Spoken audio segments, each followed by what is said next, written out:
아이고, 뭐하라고 이렇게 난리야. 아이고. 자, 시청자 여러분, 안녕하십니까. 오늘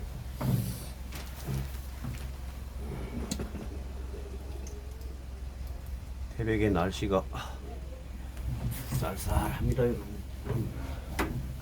자, 오늘도 이제 바쁜 시간이 지나고 조금 한가한 시간에 쉬면서 신문을 좀 보고 있습니다, 여러분. 그 사람이 또 일할 때는 일 열심히 해야 되지만은 또 쉴 때는 또 쉬어가면서 해야지. 또 이렇게 하루 종일 7시 정도에 이렇게 출근을 해가지고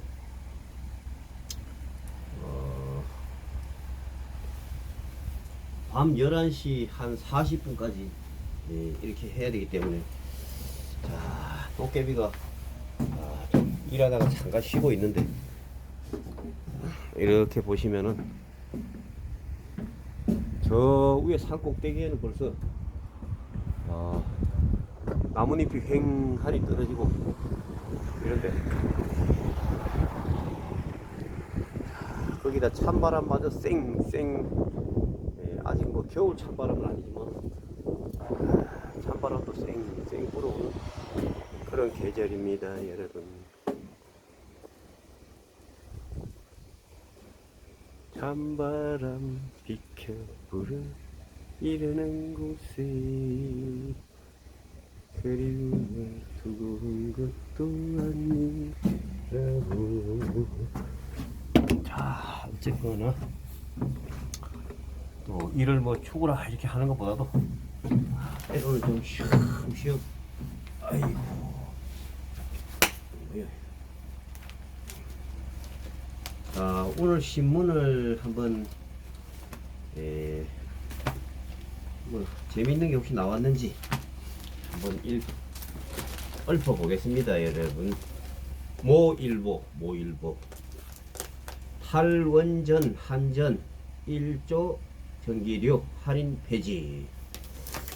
자, 시장 여름철 누진제 초중고 전통시장 할인 등 폐지 밝혀 올해 상반기에 9,285억 적자. S&P 한국전력 신용등급 1단계 하향. 자, 원전이 좋으냐 나쁘냐를 논하기 전에 우리의 실정으로 봤을 때 과연 어느 것이 가장 우리한테 경제적인 에너지원인지, 요거는 한번 각자 생각이 다르기 때문에, 도깨비 생각에는 싸고 안정적인 전기 공급을 할 수 있는 그런 발전이 가장 좋다, 이렇게 봅니다, 여러분. 미국 화웨이 JTE 장비 완전 퇴출 작전 시작. 중국 통신업체 연방통신위원회 내달 규제 방안 표결. 한국에 유사한 조치 요구할 수도. 미국 정부가 미국 내에서 화웨이 등 중국산 통신 장비를 완전히 퇴출하기 위한 수순에 들어갔다. 중국산 통신 장비를 설치한 자국 통신 업체에 전면 교체를 지시하고 10억 불, 약 1조 2천억 원으로 추정되는 교체 비용은 미국 정부가 세금으로 지원하겠다는 것이다. 미국 연방통신위원회는 28일 성명서를 통해 중국 화웨이와 JTE를 미국의 안보 위협으로 규정하는 안건을 내달 19일 중략하고 한국을 비롯한 동맹국에 유사한 조치를 요구할 가능성도 점쳐진다. 제시카 로젠 워셀 FCC 위원은 미국의 통신망은 외국의 통신망과 긴밀하게 연결되어 있다면서 여전히 중국산 장비를 쓰는 해외 통신망의 약점을 대응할 방법을 찾아야 된다고 했다.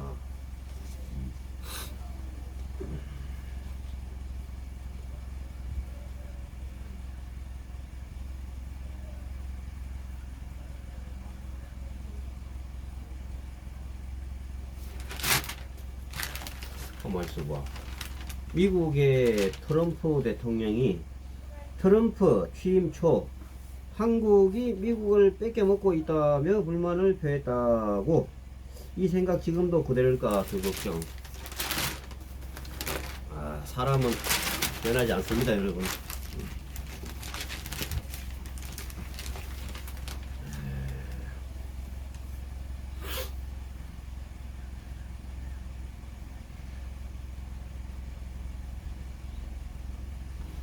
아, 1조 전기료 할인 폐지. 이거 우리 서민들 생활과 밀접한 관계가 있기 때문에 신재생 비용 3년 새 3조 원 늘어 정부 에너지 정책에 불만 표출. 김종각 한전 사장은 작년 7월 두부 전기가 콩, 석탄, LNG보다 싸졌다고 발언하는 등 그동안 전기료 인상 필요성을 줄곧 주장해왔다. 정부는 부인하고 있지만 업계에서 내년 총선이 끝나면 정부가 전기료 인상에 나설 것이라는 전망도 적지 않다. 이날 인터뷰에서도 김 사장은 물가 상황을 봐서 전기요금을 조정하는데 지금은 언제 할지 깜깜이로 가고 있어 문제라며 이전에는 해마다 한 번씩 올리고 있었는데 2014년 이후 조정하지 않고 있다고 말했다. 전기요금 요거 간단한 문제가 아닙니다 여러분.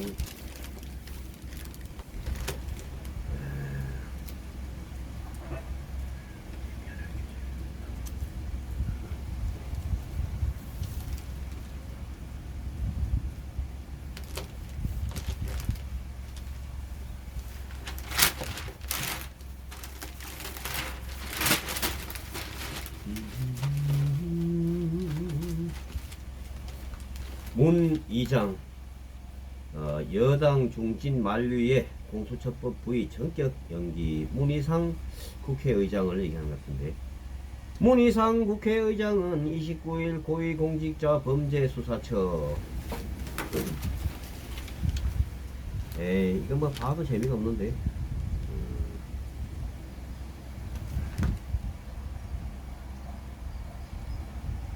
문 의장에 대한 형사 고발 등 법적 조치를 검토할 것이란 취지로 말한 것으로 전했다. 민주당의 일부 중진 의원도 같은 날 오후 국회를 파행으로 만들면 야당과 협상조차 힘들어진다며 부의 강행을 만류했던 것으로 알렸다. 일부는 늦은 밤까지 전화로 문 의장을 설득했다. 강기정 청와대 정무수석도 국회의장을 만난 뒤 기자들에게 어떻게 하다가 공수처법이 마치 검찰개혁의 전부인양 됐는데 이것은 여야가 합의 처리해도 된다며 여야 합의에 방점을 찍었다. 문 의장은 이런 의견을 접하고 29일 입장 발표 직전까지 바로 부의, 12월 3일 부의 두 가지 안을 모두 열어놓고 장고를 거듭한 것으로 전해졌다. 민주당은 한국당을 제외한 나머지 야당들을 설득하는 데 주력할 전망이다. 우선 야4당과 선처리 약속을 선거법 개정안 협상을 빠르게 진행할 것으로 알렸다. 지역구 의석을 28석 줄이고 비례대표를 그만큼 늘리기로 한 준연동형 비례대표제 선거법 개정안이 오는 11월 27일 본회의에 부의될 수 있다. 내년도 예산안 처리 법정 시한 12월 2일과도 맞물리는 만큼 공수처법, 선거법 예산을 놓고 빅딜을 시도할 가능성도 있다. 빅딜.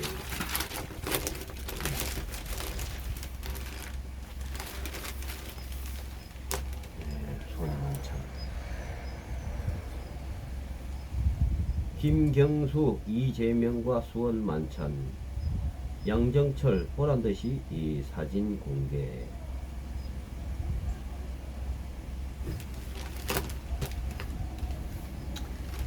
이인영 의원 숫자 늘리지 않고 선거제 개혁하기로 약속했다.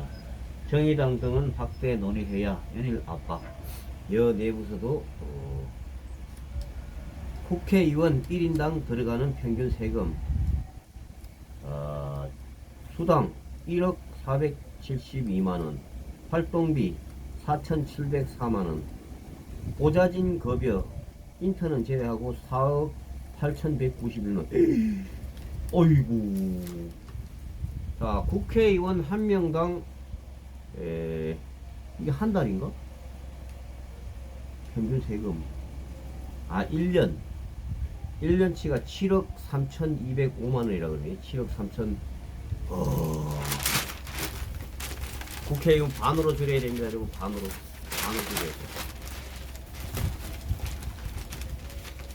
미국의 트럼프에게 한국은 미국 뺏겨먹는 나라다. 뭐 이런 식의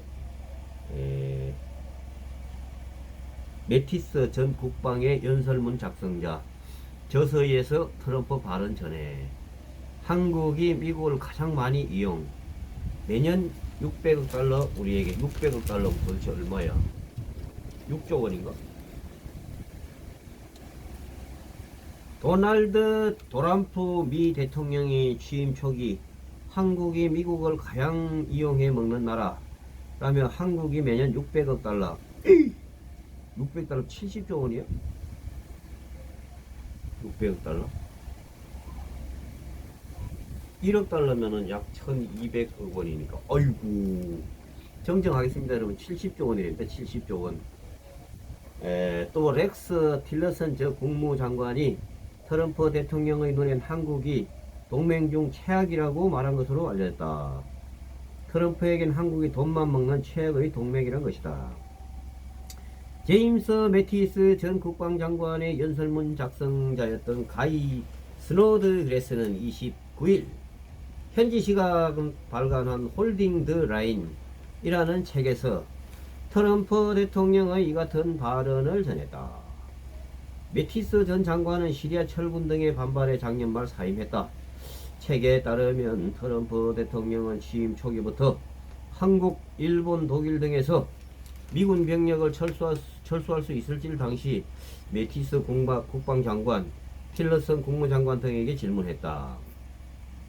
이에 외교안보팀은 트럼프 대통령에게 브리핑을 열기로 했다. 트럼프 대통령이 2017년 7월 취임 후 처음으로 국방부를 방문하기 직전 매티스 장관, 틸러스 장관, 조셉 건패드 합참 의장 등은 브리핑 사전 연습을 위해 국무부 회의실에 모였다. 이 자리에서 틸러슨 장관은 트럼프가 미국과 다른 나라 관계의 경제적 효율성을 평가하는 12가지 잣대를 만들었다고 한다. 대통령의 눈에는 한국이 최악이었다고 말했다. 사우스 코리아. 트럼프가 만든 12가지 잣대는 어떤 것인지 구체적인 설명은 없지만 트럼프는 취임 초부터 한국을 마음에 들어 하지 않았다는 것이다.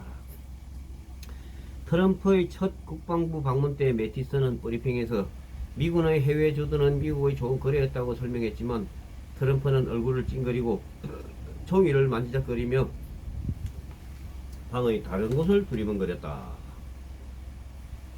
그러다 한국과 일본 등 태평양에 주둔한 미군을 표시한 슬라이드가 트럼프로부터 강한 반응을 이끌어냈다. 이 슬라이드를 본 뒤 트럼프는 한국이 미국을 가장 이용해 먹는 나라 중 하나다. 중국과 한국이 우리를 오른쪽과 왼쪽에서 뺏겨 먹고 있다며 나는 이 슬라이드를 보면서 이건 엄청나게 돈 드는 일이다고 생각했다고 말했다. 그는 또 지난 수년간 한 거대한 괴물이 만들어졌다. 한국, 일본, 독일, 한국 등 우리 동맹국들의 누구보다도 많은 돈이 들어간다 라고도 말했다. 이에 틸러슨 전 장관은 미군의 해외 주둔으로 심각한 상황에 이르기 전에 충돌을 피하는 등 많은 이익을 냈다고 할 트럼프는 그건 문제가 아니다 라고 무시하기도 했다. 2018년 1월에 열린 트럼프의 국방부 두 번째 방문 때도 비슷한 상황이 연출됐다. 트럼프 대통령은 이라크와 아프가니스탄에 수조 달러를 쓴 것을 언급한 뒤 그건 지는 거래다. 그건 지는 거래다. 만약 한국이 매년 우리에게 600억 달러를 내면 그건 괜찮은 거래다 라며 지금껏 무역 협상 관계자들은 멍청했다. 우리는 옳은 일을 해야 한다고 말했다. 이 대목에서 트럼프가 한국과 600억 달러를 거론했는지 명확히 설명되어 있지 않다. 한국이 원래 부담하는 방위비 분담금이 1조 389억 원인 것을 감안하면 트럼프의 600억 달러 70조 발언은 비현실적인 금액이다. 트럼프는 이 자리에서 나토 북대서양 조약기구의 방위비 분담에 대해서도 그냥 우리한테 지불해 라며 우리가 나토에 벗겨 먹히고 있다고 말하기도 했다. 트럼프는 틈만 나면 비용 문제로 한국을 비난했지만 정작 지난해 6월 싱가포르 1차 미북 정상회담에서 국방부와 상의 없이 한미 연합훈련 중단을 일방적으로 선언할 당시 기본적인 훈련 비용조차 계산이 안 돼 있었던 것으로 나타났다. 트럼프의 발표 다음날 백악관이 국방부의 한미 연합훈련 중단으로 세금이 얼마나 아낄 수 있는지 알아보라는 지시를 했다.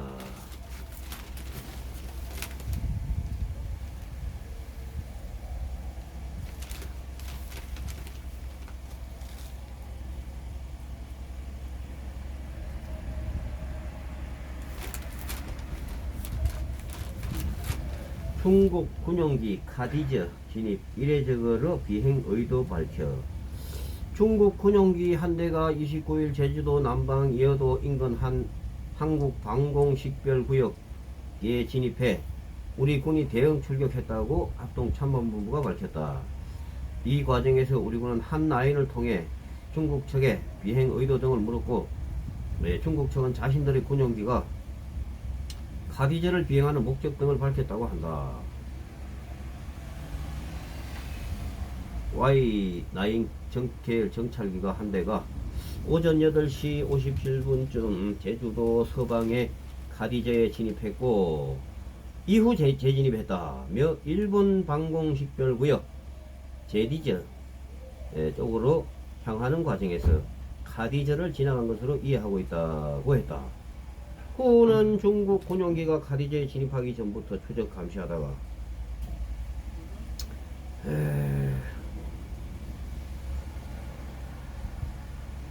카디저에 진입할 기미를 보이자 한 라인을 통해 중국 측의 진입 의도를 질문한 것으로 알렸다.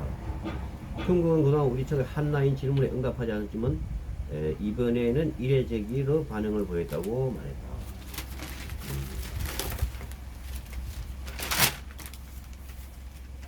됐자.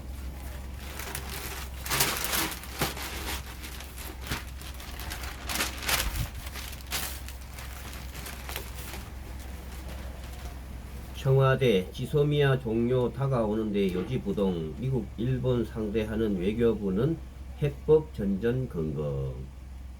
청일각에서 재고 의견 나오지만 주요 인사들은 여전히 강경론. 지소미아 파기된 한미 경색. 한국 아세안 정상회의 차질 우려.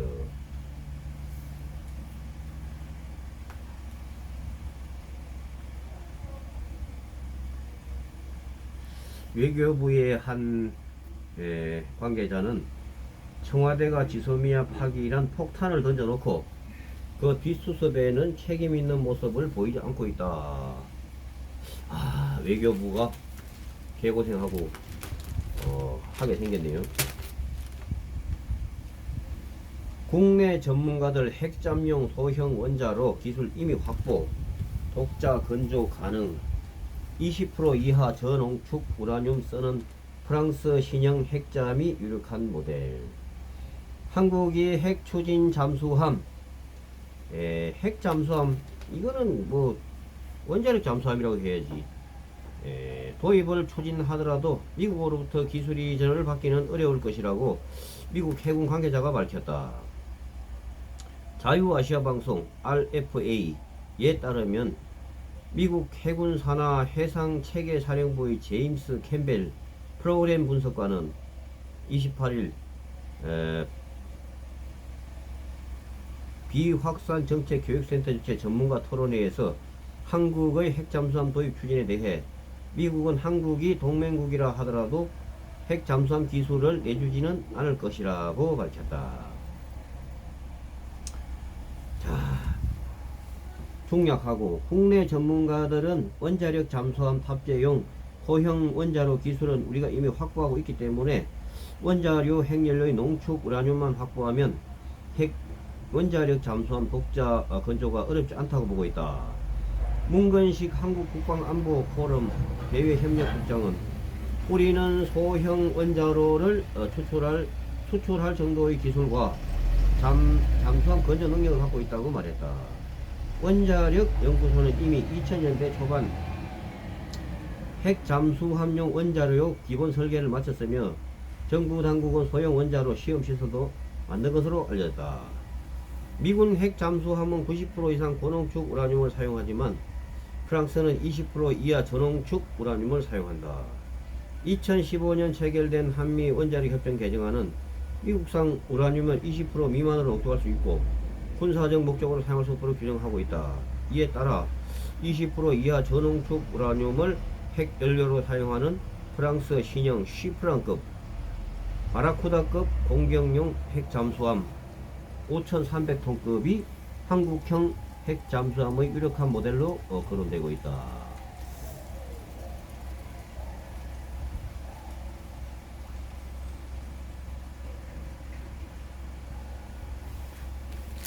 자, 이게 잠수함이든 뭐 한국의 일각에서도 지금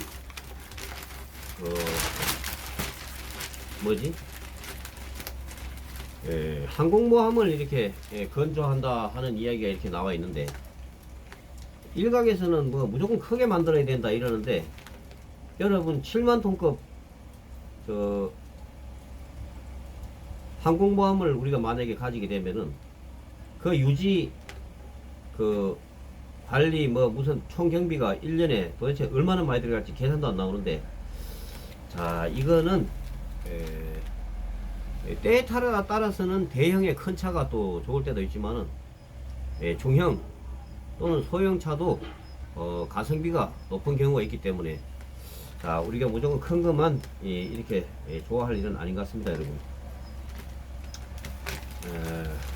또 우리가 요새 이래 보면은 필요 이상의 큰 차를 사가지고 굉장히 유지 관리비가 많이 들어가가지고 힘들어하는 사람들도 많이 봤는데 자 무조건 큰 것이 좋다 그건 아닌 것 같고 지금 우리나라의 세종대왕급 이지스 구축함의 연간 유지 비용이 뭐 그야말로 어마어마하게 들어가기 때문에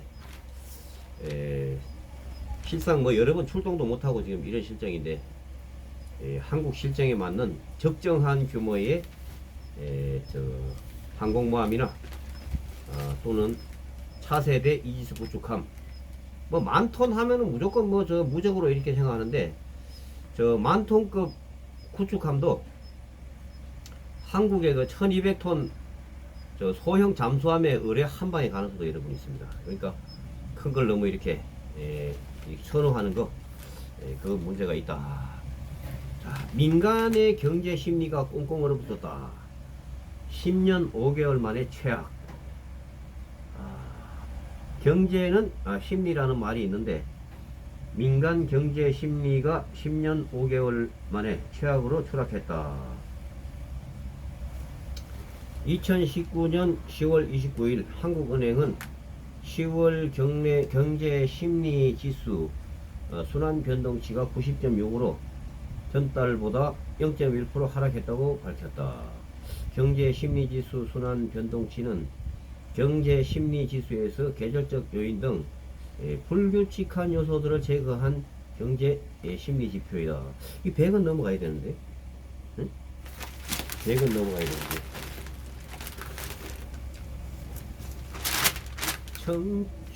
청춘을 돌려다오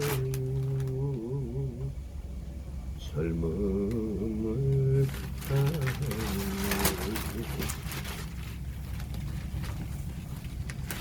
자 여기 또 이게 뭐야 유시민 윤석열이 이 검찰총장이죠.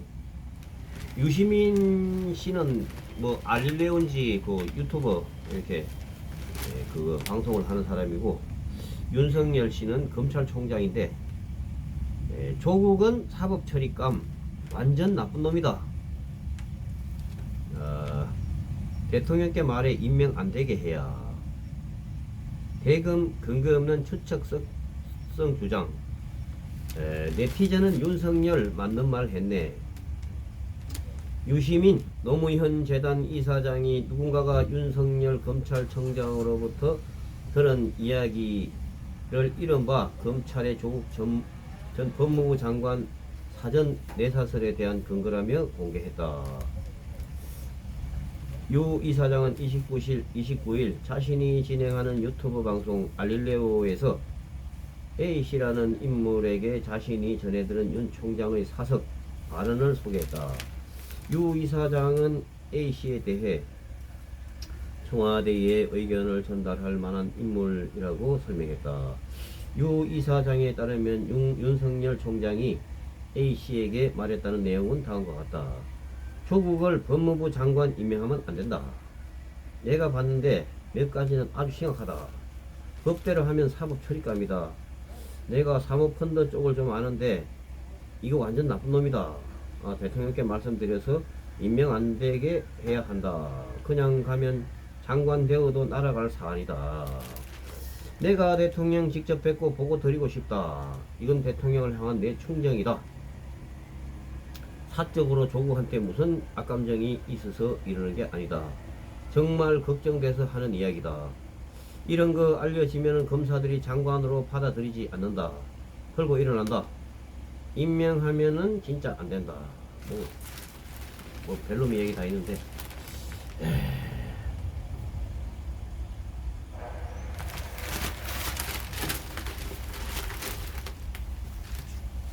강원도 삼척. 장비 위치 정보 강원도 삼척.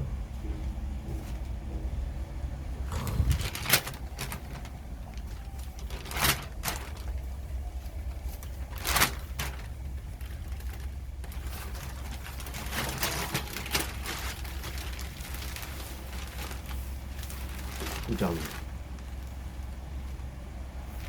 1등 공신 공견.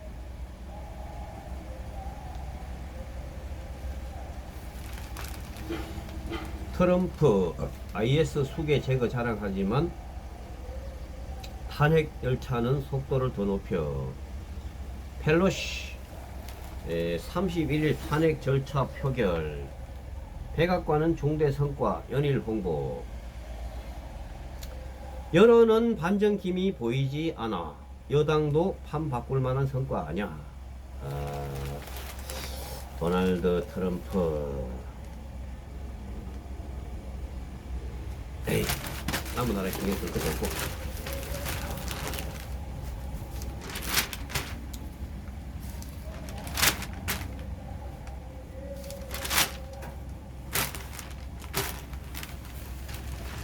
우르르 대장. 야, 이럴 수가 있나요? 이 날씨가 이제는 여러분, 새벽에도 아주 날씨가 아주 아침으로는 서리빨이 서고 날씨가 많이 추워졌어요.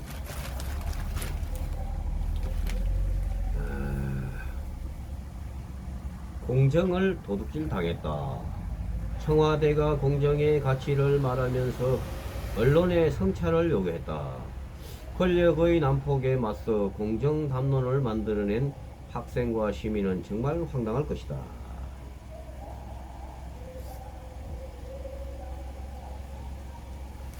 야, 이거 재밌는 게 나왔네. 지하권. 날씨가 추운 북미 대륙과 북유럽 등에선 오래전부터 지하 공간 개발이 활발했다. 핀란드와 노르웨이, 스웨덴 등에는 지하 수영장은 물론 하수 처리장과 열병합 발전 지역, 난방 같은 산업시설까지 지하에 있다. 캐나다 몬트리올 지하의 언더그라운드 시티는 여의도 2배 크기의 길이 32km에 이른다. 2,000개 상점과 식당, 극장 등이 10개 지하철역과 연결된 세계 최대 지하 도시다. 미국, 뉴욕과 프랑스도, 파리, 일본 도쿄도 도심을 가로지르는 지하도로와 지하 광역철도가 잇따라 건설되고 있다. 서울 광화문 지하도는 우리 기술로 처음 땅속을 뚫어낸 길이다.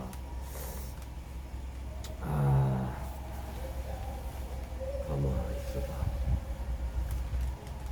그랬는데 소유권은 정당한 이익이 있는 범위 내에서 토지의 상하에 미친다고만 돼 있다. 지하 몇 미터라는 규정은 없다. 정당한 이익의 범위에 대한 판례도 제각각이다. 지하 118에서 130m 터널 공사가 개인의 토지 소유권을 침해하지 않는다는 판결이 있는 반면 지하 22에서 95m도 개인의 토지 소유권을 인정해야 한다는 판결도 있다. 서울시를 비롯한 지자체들은 보상 범위는 지하 40m 이내라는 입장이다. 주민들은 무슨 소리냐며 반발한다. 이러면 사회적 갈등이 가라앉지 않는다. 그 요새 뭐 도시간 급행열차 이런 거를 지하 굉장히 깊은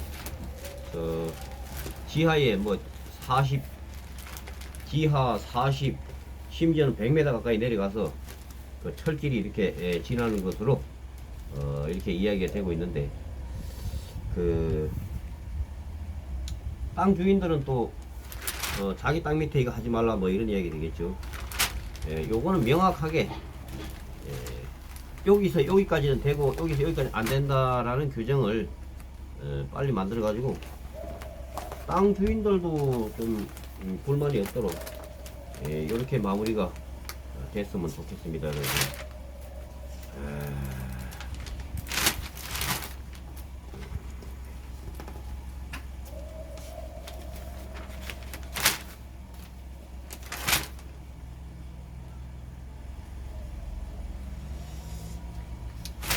자, 여러분 날씨가 쌀쌀해지고 있습니다. 옷 따뜻하게 입으시고 각별히 건강에 신경 쓰시기를 부탁드립니다. 감사합니다. 오늘도 건강하십시오.